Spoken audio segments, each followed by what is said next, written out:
Hello' everyone, কি খবৰ আপোনালোকৰ? খবৰ খাতি ভালনে? আমি এতিয়া এটা ধুনীয়া ৰেচিপি বনাম, আপোনালোককো দেখুৱাম। মই আনিছোঁ এয়া মিছা মাছ, ধুনীয়াকৈ ৰঙা ৰঙা হৈ গৈছে। মিছা মাছকেইটা ধুনীয়া দেখা হৈছে। আৰু এইপিনে এয়া ভাজি থকা হৈছে। আৰু এয়া এইপিনে আনিছোঁ মাছৰ কণী, লোকেল মাছৰ কণী। এইফালে আছে বিলাহী, ধুনীয়াকৈ মিক্সিত মাৰি লোৱা হৈছে, বিলাহীৰে বনাম।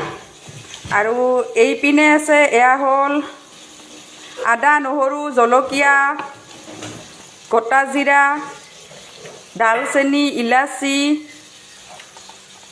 তাৰপাছত আছে সৰিয়হ, বগা সৰিয়হ, এয়া দেখিছেনে? পিঁয়াজ দিছোঁ 3টা, জলকীয়া 3টা, লং, সকলোখিনি মিক্স কৰি এয়া ধুনীয়াকৈ মিক্সিত মাৰি লৈছোঁ। মাছখিনি ভজা হ'লে ধুনীয়াকৈ বনাই ল'ব লাগিব।